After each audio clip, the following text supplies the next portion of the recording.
Ya, baik Ibu-Ibu, tadi kita sudah membahas ya tentang merencanakan hutang dengan hati-hati. Nah, sekarang kita berlanjut ke materi atau pembahasan berikutnya, yaitu tentang memilih tempat meminjam. Ya, Iya Pak. nah di sini Bapak pengen tanya ke Ibu-Ibu semua, pernah nggak Bu tidak memiliki uang sama sekali gitu? Pernah. Pernah Pak. Pasti pernah ya Bu ya. Iya. Nah, yang namanya manusia, kadang-kadang kita itu tidak selalu ada materi atau kekurangan ya Bu ya. Ya, Nah, Pak. kalau misalkan ibu-ibu tidak memiliki uang, gimana Utang Pak. caranya ibu ya? Utang Pak ya, utang. Minjem. Jangan satu-satunya baru berutang. Berutang. Ada cara lain nggak kira-kira ibu-ibu? Kadang-kadang jual ayam Pak. Jual ayam boleh. Nah iya. Nah tapi sebelum kita berhutang, ada langkah sebelumnya Bu. Nah kita misalkan punya aset berupa kendaraan, elektronik atau apapun, itu lebih baik daripada berhutang. Utang. Itu hutang itu adalah langkah yang paling terakhir diambil sebelum kita berhutang. Nah maka dari itu kita harus berhati-hati dalam berhutang.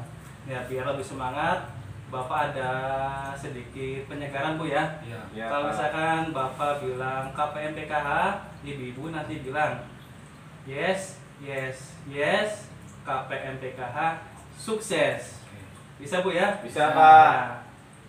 KPM PKH Yes, yes, yes. KPM PKH sukses. sukses. Ya baik ibu-ibu. Nah itu tadi tentang berhutang ya Bu ya.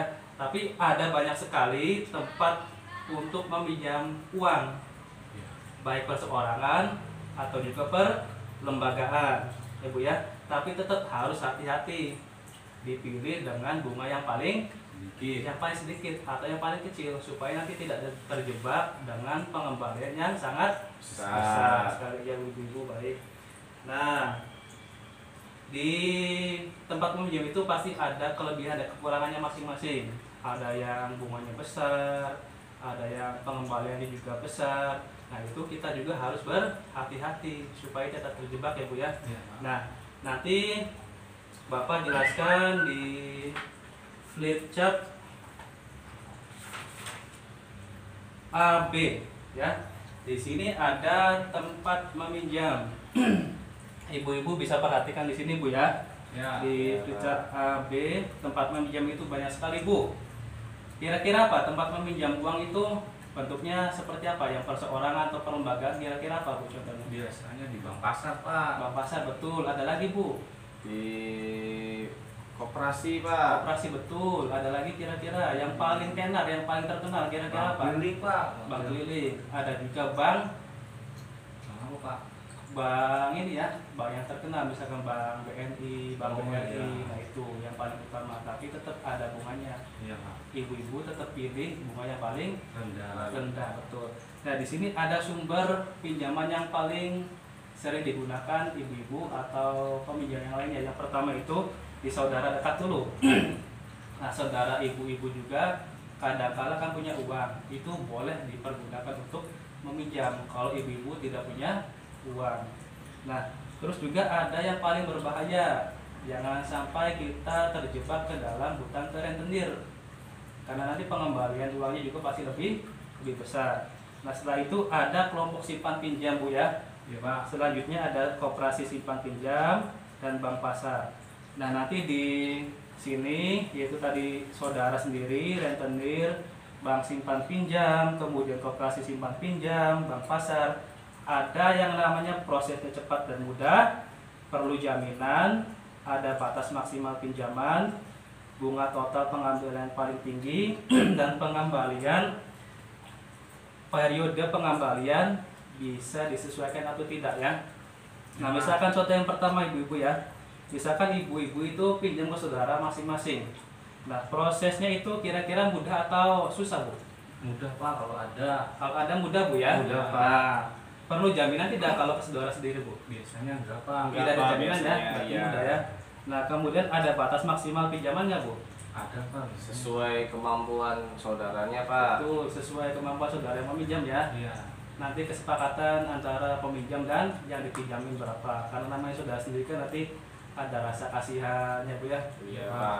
Terus total bunga kira-kira ada atau enggak? Nggak ada, Biasanya Pak. nggak ada Nggak Pak. ada ya, sesuai jumlah pinjaman aja ya. Iya, Pak. Saudara sih Pak. soalnya. Saudara sendiri ya. Jadi ada rasa kasihan atau belas kasih ya. Iya, Nah, Pak. periode pengembalian bisa disesuaikan atau tidak kira-kira? Bisa Pak. Pasti bisa ya. Bisa Pak. Nah itu kalau misalkan ibu-ibu pinjam ke saudara sendiri, beda, kita bedakan dengan rentenir. Iya. Nah kalau rentenir itu prosesnya mudah nggak? Mudah Pak. Mudah sekali ya. Sama, Pak. Mudah. Nah tapi perlu jaminan nggak kira-kira? Tidak Pak. Tidak Pak. Tidak ada ya jaminannya ya. Ada batas maksimal pinjaman nggak kira-kira? Tidak. Tidak ada ya. Tidak ada Pak. Tidak ada. Bunga atau total pengembalian tinggi nggak? Tinggi Pak. Tinggi, Pak. Nah, jelas. Itu bedanya tadi pinjam ke saudara sama pinjam ke rentenir. Kalau Rentenir. saudara sendiri kan nggak ada bunga sama sekali. Kalau rentenir bunganya itu bisa berlipat-lipat kali. Iya Pak. Nah, sama periode atau pengembalian bisa disesuaikan dengan kemampuan. Nah, selain tadi bisa ke saudara, ke rentenir, ibu-ibu juga bisa pinjam ke kelompok simpan pinjam, ke koperasi simpan pinjam dan bank pasar. Yang penting harus berhati-hati, disesuaikan dengan kebutuhan ibu-ibu. Misalkan ibu perlunya itu 1 juta. Nah, ibu perlu 1 juta itu pinjam 1 juta, jangan dilebihkan. Misalkan 1.500.000 karena nanti akan membebani ibu sendiri. Iya, Pak. Bisa bayarnya 1 juta, belum ditambah bunga, tapi pinjamnya 1.500.000, nanti malah jadi kekurangan untuk membayar. Betul ibu-ibu ya? Iya Pak. Pak. Betul Pak. Tadi flip chart AB sudah paham Bu? Ada yang ditanyakan tidak Bu? Tidak Tidak Pak. ada Pak. Paham ya? Paham Pak. Baik, terima kasih. Nah, jadi kesimpulan dari diskusi tentang flip chart tadi yaitu memilih tempat meminjam. Setiap kita meminjam ke lembaga atau perseorangan, kita harus lihat dulu kelebihan dan kekurangan si pemberi pinjaman itu. Apakah pengembaliannya besar atau kecil, itu harus diperhatikan, sama disesuaikan dengan juga kemampuan ibu-ibu dalam membayar. Bisa bayarnya per hari atau per minggu atau per bulan. Nah, itu bisa disesuaikan Bu ya, biar nanti tidak membebani ibu-ibu semua. Paham Bu ya? Paham Pak. Ya, baik, terima kasih. Sekarang baik ibu-ibu, kita akan menonton film Bu. Mau nggak Bu? Mau Pak. Mau ya, biar tidak jenuh. Iya Pak. Biar lebih semangat lagi, kita nonton film dulu Bu ya. Iya Pak. Iya.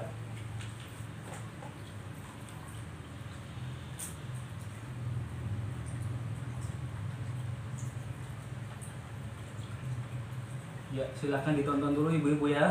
Iya Pak.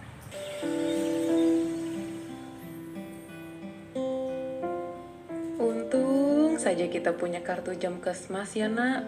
Jadi biaya rumah sakit bisa gratis. Ada obat tambahan yang tidak ditanggung jam Kesmas, Bu. Harus kita tebus sendiri. Harganya 400.000 lebih. Hah? Ongkos untuk bawa Agus ke sini juga belum dibayar. Kalau dijumlah semuanya jadi 500 ribuan, Pak. Ya Tuhan, dari mana kita dapat uang sebanyak itu? Apa kita tidak punya tabungan, Bu? Tidak ada, Pak. Tabungan ibu di arisan nggak sampai 50 ribu. Tabungan Dewi di sekolah baru habis dipakai bayar uang ujian. Sepertinya kita terpaksa berhutang, Pak.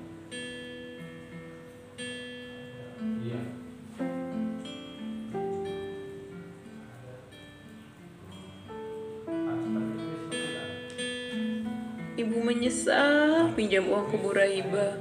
Utang kita yang 500 ribu, udah ibu bayar 100 ribu bulan lalu. Tapi kita masih harus store 500 ribu lagi dalam 5 bulan ini. Padahal waktu menyerahkan uangnya, Bu Raiba sudah langsung memotong 50 ribu. Utang kita jadi banyak sekali, Pak. Itu pasti Pak Ceti, Pak. Dia pasti mau nagih utang juga. Berapa utang kita ke Pak Ceti? Cuma 100 ribu, Pak, untuk bayar cicilan utang ke Bu Raiba. Tapi harus lunas dalam 7 minggu. Dan ibu harus store 20 ribu setiap minggunya. Ibu belum bayar minggu lalu. Sekarang Pak Ceti udah datang lagi. Bu Lili, mana uangnya? 40 ribu.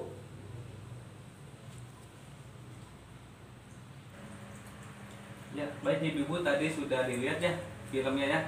Iya Pak. Iya Pak. Tadi ibu-ibu dapat pesan atau cerita tentang apa? Berdasarkan cerita di video saat meminjam uang Pak. Ibu dilihat selama meminjam uang ya. Iya, Pinjamnya Pak. kemana ibu tadi ibu? Keren. Betul, keren. Nah, maka dari itu sebisa mungkin ibu-ibu ini jangan sampai meminjam ke rentenir karena bunga yang dibebankan oleh rentenir itu sangat besar sekali daripada total pengembalian. Nah, itu makanya harus berhati-hati. Nah, pesan dari film tadi, pinjaman dengan rencana yang matang akan membantu ibu-ibu semua dalam masalah keuangan. Dengan demikian nanti masalah keuangan ibu-ibu semua itu bisa teratasi.